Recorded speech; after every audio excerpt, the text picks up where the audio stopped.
महावीर को उषा भक्ति वंदना।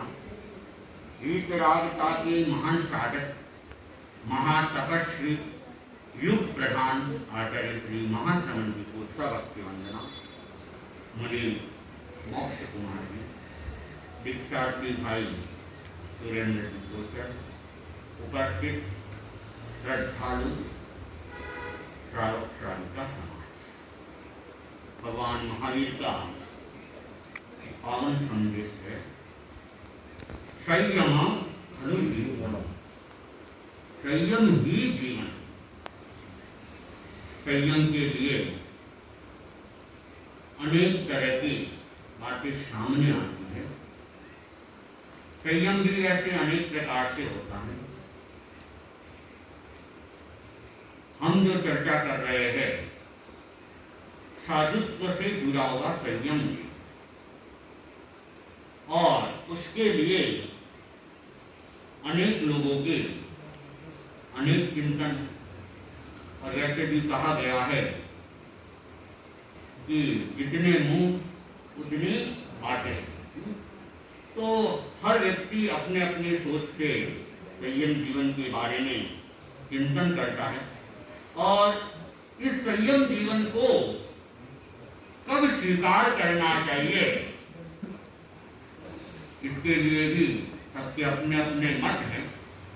कोई कहता है कि जीवन की अंतिम अवस्था, चौथी अवस्था, सनातन संस्कृति के अंदर जीवन को 4 भागों में बांटा गया। तो उसमें गया कि चौथी जो अवस्था है, उस चौथी अवस्था में क्या करना चाहिए? संयम जीवन को स्वीकार करना चाहिए। तो अनेक लोग ये भी कहते हैं पहले भोग लो, और उसके बाद भोग के बाद योग के मार्ग को स्वीकार कर लो। तो कुछ लोगों का कहना यह भी है कि संयम का मार्ग तो उनके लिए है जिनके पास में कुछ भी नहीं हो, जो आदमी गरीब हो, खाने पीने को कुछ नहीं मिल रहा हो, क्या कर ले? संयम जीवन को स्वीकार कर ले। सोच है अपनी अपनी, सबकी अपनी सोच होती है। लेकिन भगवान महावीर, उनकी जो हमें अध्यात्ममयी वाणी मिली, उसमें बताया गया कि व्यक्ति को संयम जीवन कब स्वीकार करना चाहिए, या जीवन में धर्म का अवतरण कब करना चाहिए। तो कहा गया कि जरा जाओ न पीले ही, वाही जाओ न भट गई, जारिंद्या न हायंती, ताव धम्मम समायरी। भगवान ने कोई समय निर्धारित नहीं किया, लेकिन ये कहते हैं कि जरा जाओ न पीले ही, कि जब तक इस शरीर के अंदर बुढ़ापा पीड़ित नहीं करने लग जाए, तब तक क्या करे? धर्म को अंगीकार कर ले, या संयम जीवन को अंगीकार कर। वाही जान न हट गई, कि जब तक इस शरीर में व्याधि का, बीमारी का प्रवेश नहीं हो, तब तक आप धर्म को स्वीकार कर लो। और तीसरी बात कही गई कि जारिंद्या न हायंती, कि जब तक हमारी ये 5 इंद्रियां है, इनका क्षय नहीं हो जाए, तब तक क्या करे? धर्म को स्वीकार करे। क्योंकि अगर बुढ़ापा आ गया, बीमारी आ गई, या इंद्रियां कमजोर हो गई, फिर व्यक्ति चाह कर भी धर्म नहीं कर सकता। इंद्रियां कमजोर हो जाए, शरीर कमजोर हो जाए, शरीर में वीकनेस आ जाए। अनेक लोगों को कहते हैं सामायिक कर लो, कि क्या करें महाराज, लंबा मैं बैठ नहीं सकता हूं, बैठने की भी समस्या हो जाती है, खड़े होने की भी समस्या हो जाती है। जब तक शरीर सक्षम होता है ना, तब तक तो आदमी घंटों घंटे खड़ा रह जाता है। ये मैं इस लड़के को देख रहा हूँ, कई देर से मैं भी चिंता कर रहा हूँ, ये खड़े खड़े ही वीडियो बना रहा है, 1 घंटा लगभग हो गया, बीच में थोड़ी देर के लिए बैठा होगा। लेकिन अभी क्या है, बच्चा है, छोटा है, तो सक्षम है। तो सक्षम आदमी तो घंटों घंटों भी खड़ा रह जाता है, तो ये भी खड़े खड़े बना रहा है। तो जैसे शरीर में जब तक सक्षमता है तब तक क्या है, हम धर्म के मार्ग को स्वीकार कर ले। सुरेंद्र जी कोचर अभी तो युवावस्था में है, बाल्यावस्था तो पूरी हो गई, वृद्धावस्था अभी दूर है, लेकिन युवावस्था में ही ये जागृत हो गए। और ये अपने आप में बहुत बड़ी बात है कि इस उम्र के अंदर और युवावस्था में जागृत होना तो अपने आप में विशेष बात है। और वर्तमान की जो चकाचौंध देख रहे हैं और जो वर्तमान की संस्कृति और सभ्यता देख रहे हैं और जो टेक्नोलॉजी देख रहे हैं, इस टेक्नोलॉजी के अंदर युवावस्था के अंदर कोई दीक्षा के लिए तैयार होता है तो अपने आप में बहुत ही महत्वपूर्ण बात होती है। और भगवान का भी यही संदेश है कि हम समय रहते सावचेत हो जाए, समय रहते सावधान हो जाए। और भगवान ने तो बार बार गौतम को माध्यम बना के प्राणी मात्र को यही प्रेरणा दी कि संयम गोयम मां कमाए। हे गौतम, समय मात्र का आगे थोड़ा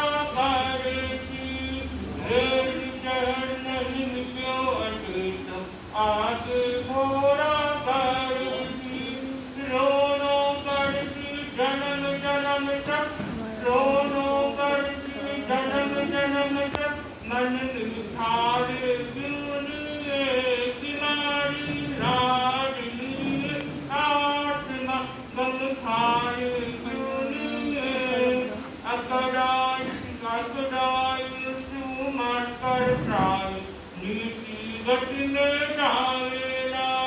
अकड़ाई सुमर कर प्राय नीची गति में जावेला। नरमाई तू सतगति खात तू अपनाने दुनिये किनारी लाडली आत्मा गम खाए दुनिये। नम जाए शरीर तुम मन रोगा तो बनो है। नम जाए शरीर तुम मन रोगा तो बनो है। सारे बादल जान तो तुल जाए दुनिये किनारी लाडली आत्मा गम खाए दुनिये। दिखाती अपराई ने छोड़ तो नम जाने दुनिये किनारी लाडली आत्मा गम खाए दुनिये। पलने छोड़ा ममता को बंधन तोड़ा। संत सदा सुखकारी रे महामंत्र नमकार। संत सदा सुखकारी रे महामंत्र नमकार। जैसे कि आप सब जानते हो, हमारे मुमुक्षु भाई उपस्थित है और इनकी दीक्षा सूरज में प्रभावित है। ऐसा कहा जाता है कि बेटी ससुराल जाती है तो फिर भी उम्मीद की जाती है कि वो वापस 6 महीने में 1 साल में वापस घर आए। और जब कोई भाई या बहन धर्म संघ में आगे बढ़ना चाहता है तो मन से रहते माँ बाप का, परिवार का डर रहता है ये घर छोड़ के जाएगा, वापस कभी करना आएगा। लेकिन आजकल तो बेटियाँ ससुराल कम रहती है, पीएन में ज़्यादा रहती है। लेकिन आजकल जो भी संसार छोड़ के दीक्षा के पथ पे चलता है उसका तो पक्का हो जाता है कि वापस अब कभी घर नहीं आएगा। धन्य वो माँ बाप होते हैं जो ऐसे पुत्र को जन्म देते हैं और जब वो दीक्षा की भावना सामने रखता है उसको आज्ञा देने में हिचकिचाहट नहीं करते। धन्य वो माँ बाप परिवार होता है, उनके भाई बहन होते हैं। जब कोई बेटा बोलता है मेरे को दीक्षा लेना है तब अपने दिल के पत्थर रख के उनको आज्ञा दी जाती है। और ये 13 मन धर्म संघ में दीक्षा लेना बहुत बड़ी बात होती है।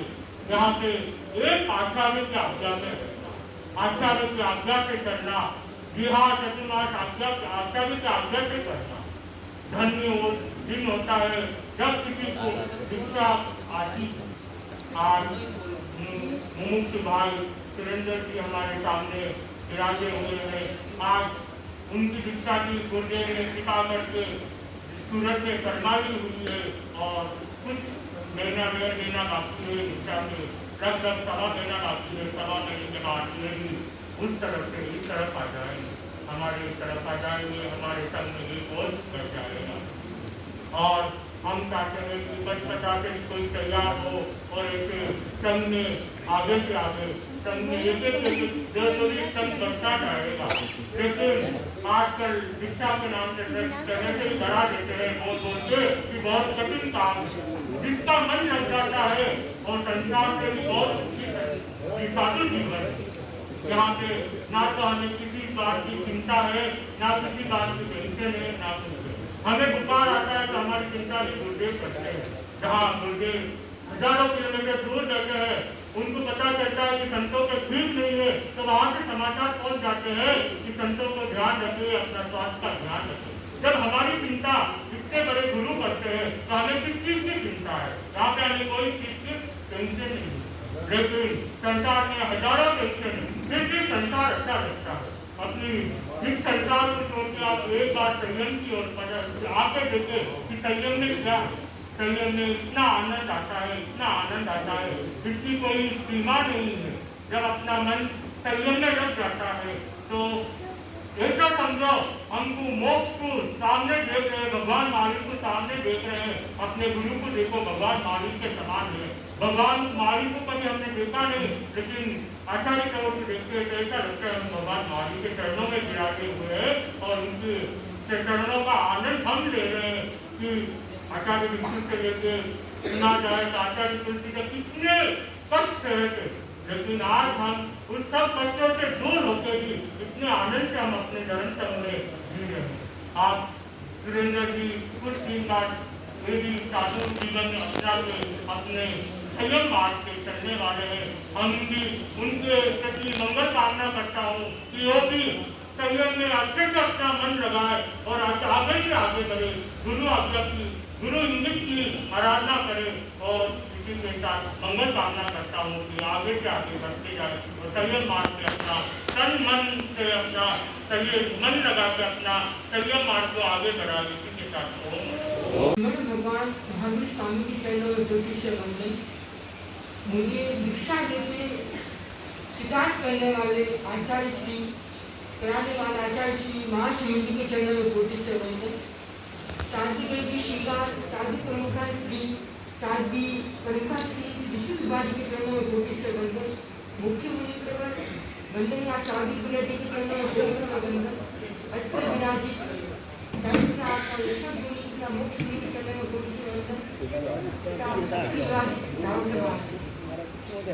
आप सभी ने मेरे प्रति बहुत सारी मंगल कामनाएं की और तब मुझे भावी जीवन में कैसा रहना चाहिए, कैसे अपने गुरु के प्रति समर्पण रखना चाहिए, कैसे जागरूकता रखनी चाहिए, आपने बहुत अच्छी बातें बताई, ऐसा सुनकर अच्छा लगा।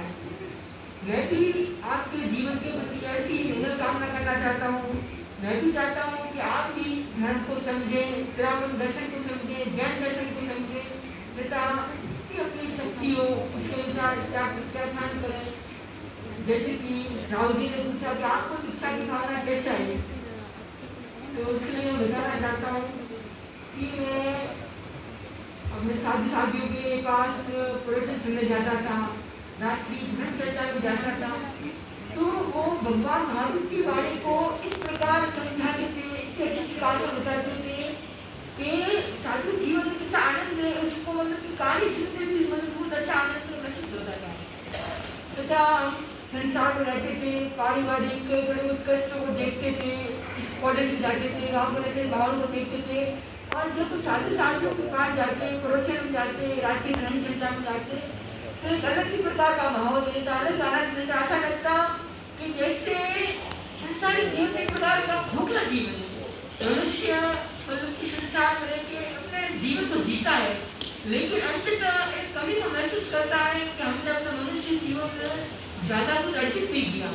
जबकि एक साधु जब अपना जीवन जीता है और फिर जागरूकता के साथ जीता है तो वह ऐसा अनुभव करता है कि जैसे कि नहीं, पूरा जीवन एकदम आनंद से जीता, एकदम शांति से, और उसको लगता है कि मैं मोक्ष तक आगे बढ़ा हूँ। जबकि एक संसारी जीव जब संसार के प्रसंग निभाता है, शादी विवाह करता है, तो उसके भीतर की शांति प्राप्त नहीं होती। ठीक है, आज के बड़ी वो कुछ चॉकलेट खा ले, कुछ वेशी में बैठ जा, आराम से जिंदगी जी ले, लेकिन इससे बैठे तो भीतर की शांति से संभवतः कितनी प्राप्त होती होगी वो जानता है। लेकिन साधु जीवन जीता ऐसा पवित्र जीवन कहीं नहीं है। इसलिए मेरे मन में दीक्षा लेने की भावना मौजूद बनी। और मेरे घर के आसपास पहले तेरापन की संतवाना भी कम होता था, स्थान हुआ संतवाना था, तो पहले वहाँ जाने का मन भी हो गया था। लेकिन हमारे पारिवारिक समाज तेरापंथी थे, तो पापा ने कहा, मेरी बुआ भगवती बुआ ने भी साफ कह दिया था, दीक्षा लेना तो तेरापन समाज में लेना है, वरना और कहीं आज्ञा नहीं है।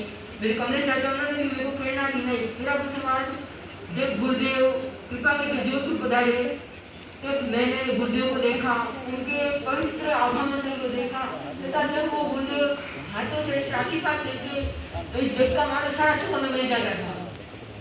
और गुरुदेव के अपने संयम की जागरूकता देखा और तेरा दर्शन को समझा, संयुक्त को जाना, दया दान क्या होती है, विशुद्ध दान इसको समझा। तो मैं आचार्य समाज में समर्पित हो गया तथा बस दीक्षा लेनी है, तेरापन में लेनी है, इसका मैंने निश्चय किया। गुरुदेव ने बड़ी मेहनत कृपा करके मेरी दीक्षा फरमा भी दी है 19 जुलाई को। तो मैं एकदम आनंद हूँ, परम आनंद हूँ कि मैं कब अपने गुरुदेव की शरण में जाऊँगा। बस इसकी इच्छा करता हूँ कब मेरा ये महीना टाइम में जल्दी निकल जाए और गुरुदेव की शरण में सदा अपना समर्पित हो जाऊँ, बस इसकी मैं इच्छा करता हूँ। तथा मैं आप श्रावक समाज को भी, बच्चों को भी प्रेरणा देना चाहता हूँ कि आप भी बोला कि कई लोगों ने बोला कि कुछ कष्ट है, साधु जीवन में बहुत कष्ट है, लेकिन संसार में भी कम कष्ट दिखाई नहीं देते हैं। मतलब कि व्यापार जब आप लोगों को पूछता हूँ कम कष्ट है क्या आपके जीवन में, पारिवारिक भी हो जाती है, सास ऐसा बोल दिया, सास ने ननद ने ऐसा बोल दिया, और व्यापार करने जाओ तो भी व्यापार की चिंता रहती है कि आज जिंदा कम हो गया, जिंदा ज्यादा हो गया, कैसे और कैसे ज्यादा है। तो वैसे भी संसार में भी बहुत माथापड़ी रहती है। मतलब शांति से सोना भी क्या होता कितना मिलता होगा, जबकि साधु जीवन में बड़ा ही आनंद है। तो मैं प्रेरणा देना चाहता हूँ, कोई वैरागी बने यशोधरा से भी गुरुदेव हम हमेशा फरमाते हैं कि नहीं मुमुक्षु त्याग करो। साधु साधु बोलते हैं कि बस मुमुक्षु त्याग करो। तो जैसे कि भगवती बुआ के आनंद के लिए लड़का है देवांश, वो भी अच्छे से घर में रमे और मतलब आगे बढ़े, इसकी भावना करता हूँ मैं भी। आप भी मतलब कि ज्ञान दर्शन को समझे और हमेशा गुरुदेव के प्रवचन आते हैं यूट्यूब में, वो भी देखे। गुरुदेव का प्रवचन बहुत ही शानदार होते हैं। कई कार्यक्रम के भी प्रवचन सुने, जब अपने गाँव में पधारे तो सेवा का लाभ ले, स्वाध्याय करते थे। स्वाध्याय हमारे चिंतन को बड़ा विस्तृत करता है, उसको सोचने की दृष्टि देता है। तो इंसान की दृष्टि सही होती है तो अपना कम हो जाते हैं। तो अपनी स्वाध्याय आदि करके ध्यान का प्रयोग करते हैं, तो इसमें कुछ शांति मिलती है। तो आप स्वाध्याय ध्यान के द्वारा मोक्ष के आगे बढ़ेगा, खुद के प्रति मंगल कामना करें। आप सबने मेरे प्रति तो मंगल कामना की ही है कि आप भावी जीवन में अच्छे सहयोग पाने, गुरु की दृष्टि का रास्ता करें। मैं भी आप लोगों के प्रति मंगल कामना करना चाहता हूँ कि आपकी स्वाध्याय ध्यान के द्वारा, अपने गुरु मित्र के द्वारा मोक्ष मार्ग की तरफ आगे बढ़े तथा अपने जीवन को भी सार्थक बनाए।